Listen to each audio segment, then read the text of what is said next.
Good morning dear students. Today we are going to discuss about oxyfluorides of xenon and oxides of xenon. Okay, तो first topic है हमारा oxyfluorides of xenon. Oxyfluorides of xenon में हम अपना first element जो study करेंगे वो है XeOF4. ओके, इसका नेम है xenon oxy tetrafluoride. Okay, xenon oxy tetrafluoride इसका नेम है. और फर्स्टली हम यहाँ पे स्टडी करेंगे method of preparation. Okay, method of preparation. तो बच्चों, ये जो हमारा xenon ऑक्सी टेट्राफ्लोराइड है ये बनता है xenon हेक्साफ्लोराइड से, यानी XeF6 को जब आप हाइड्रोलाइज करते हो, यानी जब इसकी रिएक्शन आप वाटर से कराते हो तो आपको XeOF4 मिलता है, साथ में HF रिलीज होता है. ओके, नेक्स्ट एक और प्रोसेस है इसके जिसके थ्रू आप xenon ऑक्सी टेट्राफ्लोराइड को बना सकते हो. वो है कि आप XeF6 की रिएक्शन वाटर से ना करा के SiO2 से करा दो. ठीक है, दूसरा प्रोसेस है XeF6 की रिएक्शन आप करा दीजिए SiO2 यानी सिलिका. तो आपको क्या मिलेगा? XeOF4 plus SiF. ओके, 4. तो इस रिएक्शन को हम बैलेंस करें तो ये रिएक्शन अब हमारी क्या हो गई है? बैलेंस हो गई है. Okay, now next point is properties.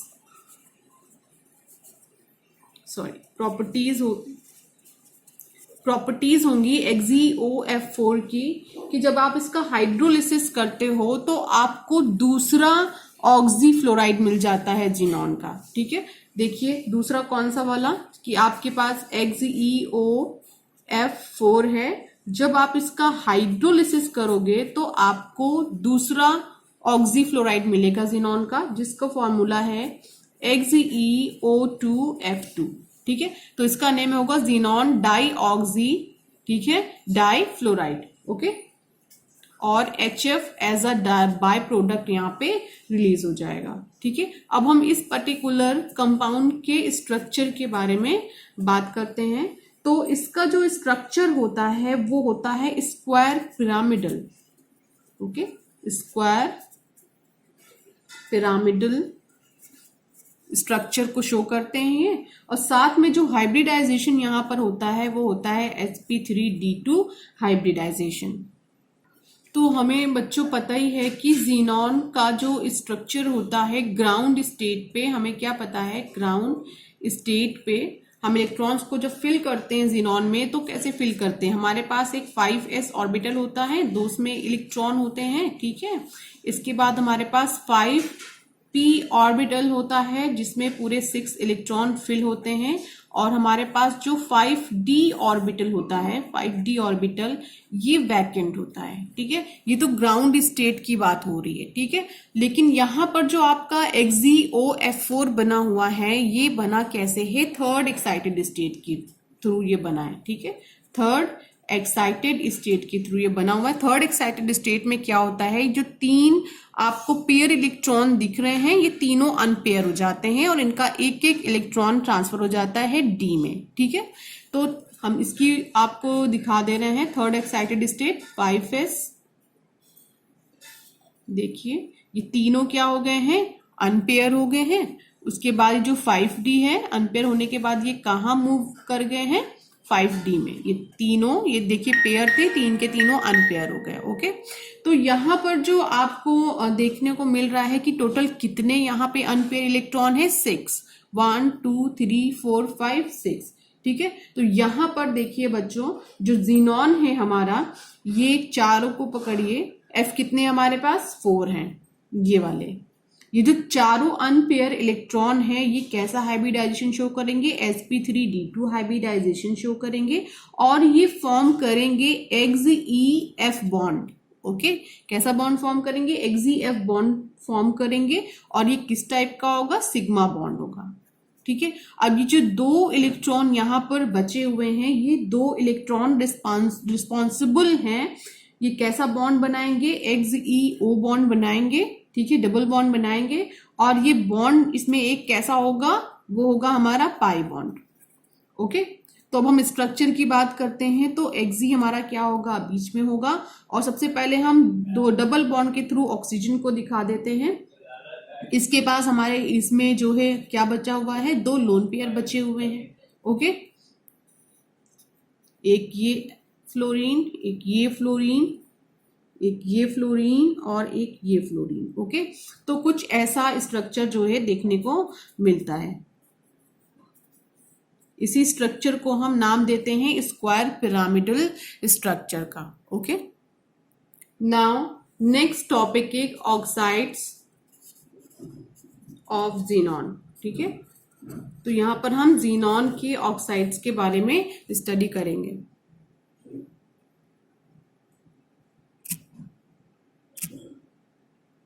तो यहाँ पर हमें जो मेनली जिस ऑक्साइड्स को स्टडी करना है वो है XeO3, जिसका नेम होता है ज़ीनॉन ट्राई ऑक्साइड। ओके, तो सबसे पहले हम देखते हैं इसका प्रिपरेशन मेथड।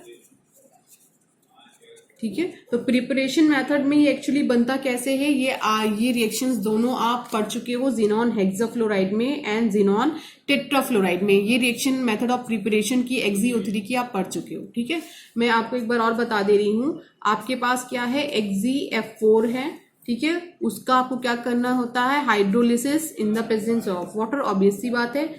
ठीक है, इसके बाद XeO3 बनेगा प्लस Xe बनेगा, ऑक्सीजन बनेगा और HF बनेगा। ओके, इस रिएक्शन को हम बैलेंस कर दें, 6 देन 2 4 3 एंड 24। ओके, रिएक्शन हमारी बैलेंस हो गई। अगर हम ज़ीनॉन हेक्साफ्लोराइड से बनाए तो देखिए कैसे बनेगा, XeF6 plus H2O gives out XeO3 plus HF। Reaction को बैलेंस करते हैं, 3 एंड 6।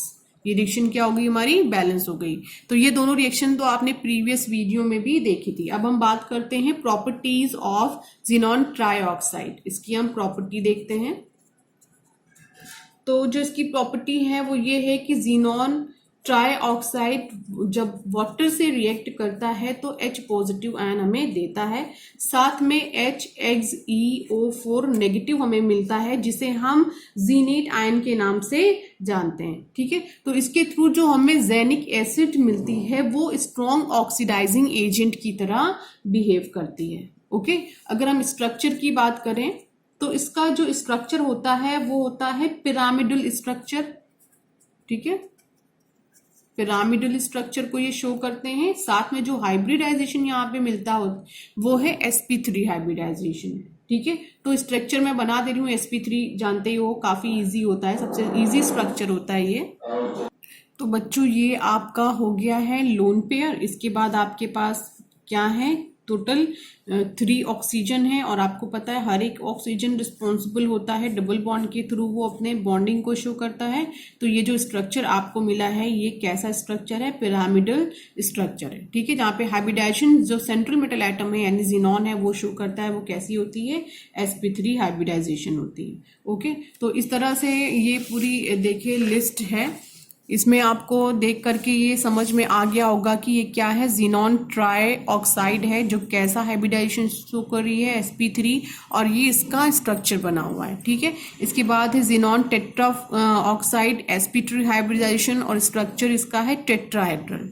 ठीक है, नेक्स्ट है हमारा XeOF2, ये है sp3d हाइब्रिडाइजेशन, और स्ट्रक्चर इसका है T shape structure. Okay, next है हमारा XeOF4 जिसका हाइब्रिडाइजेशन है sp3d2, और ये है square pyramidal structure. Okay, next है XeO2F2 जो हाइब्रिडाइजेशन है sp3d है, और ये है distorted trigonal bipyramidal structure. Okay, next है XeO3F2 जिसका हाइब्रिडाइजेशन है sp3d और trigonal bipyramidal structure. Okay, XeO2F4 sp3d2 hybridisation है, और ये है ऑक्टाहेड्रल स्ट्रक्चर। तो ये पूरी लिस्टिंग है, ऑक्सीफ्लोराइड्स हैं इसमें ज़ीनॉन के, और ऑक्साइड्स हैं इसमें ज़ीनॉन के।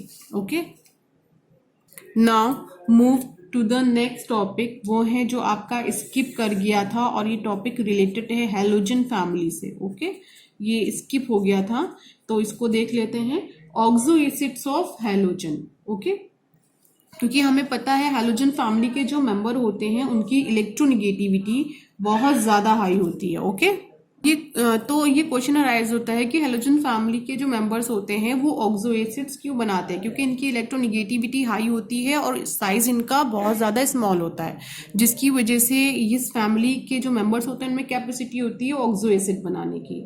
लेकिन यहाँ पर जो आपका फ्लोरीन होता है वो फ्लोरीन केवल एक ही ऑक्सो एसिड को शो करता है, वो है HOF, जिसका नेम होता है हाइपोफ्लोरस एसिड। ओके, लेकिन ये जो क्लोरीन है, ये क्लोरीन जो है 4 टाइप के आपको देता है ऑक्सी एसिड। ये चारों ऑक्सी एसिड में पहला होता है हाइपोहेलस एसिड, ठीक है, फॉर्मूला होता है HOCl, हाइपोहेलस एसिड के नाम से जाना जाता है। दूसरा होता है हेलस एसिड, इसका फॉर्मूला होता है HOClO। नेक्स्ट है आपका हैलिक एसिड HOClO3।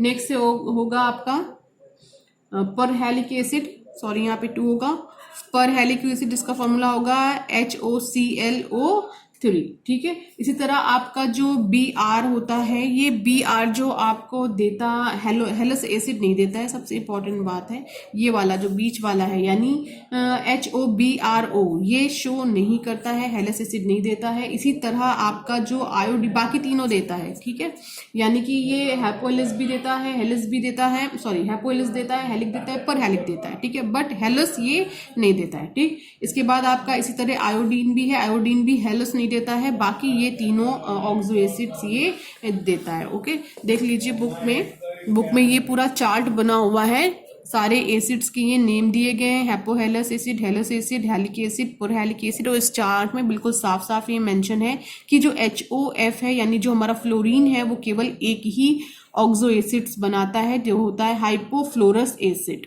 ओके, नेक्स्ट है हमारा HOCl, यानी कि जो हमारा क्लोरीन है, क्लोरीन चारों टाइप के ऑक्सो एसिड बनाता है, यानी जो HOCl है ये हाइपोक्लोरस एसिड, HOClO है क्लोरस एसिड, HOClO2 है क्लोरिक एसिड, HOClO3 है परक्लोरिक एसिड। ओके, इसके बाद HOBr पे आएंगे, यानी ब्रोमीन की सीरीज पे हम जा रहे हैं। तो ब्रोमीन की सीरीज में देखिए आप हेलस एसिड ये नहीं बनाता है, तो ये पहला एसिड जो उसने बनाया है HOBr वो है हाइपोब्रोमस एसिड, दूसरा है ब्रोमिक एसिड और पर ब्रोमिक एसिड। ओके, ये तीनों इसने दिए हैं, सेम ही इसी पैटर्न पे काम करता है आयोडीन भी। तो आयोडीन भी हमारा हेलस एसिड नहीं बनाता है, पहला ये एसिड देता है हाइपो आयोडस एसिड, दूसरा होता है आयोडिक एसिड और तीसरा होता है पर आयोडिक एसिड। और ये आप देखिए जो ऑक्सो एसिड्स बने हैं क्लोरीन के, ये उनका स्ट्रक्चर दिया गया है। ओके, तो ये स्ट्रक्चर आपको समझ में आ गया होगा कि लीनियर स्ट्रक्चर है, तो इस तरह सारे स्ट्रक्चर यहाँ पर शो किए गए। ओके, तो स्टूडेंट इस चैप्टर से रिलेटेड जितने भी टॉपिक थे, ऑलमोस्ट सभी टॉपिक हमने स्टडी कर लिए हैं। तो ये मान के चलिए कि P ब्लॉक एलिमेंट आपका कंप्लीट हो गया है। इसके बाद अब हम जब नेक्स्ट चैप्टर स्टार्ट करेंगे तो वो होगा हमारा DNF block element. Okay, thank you class.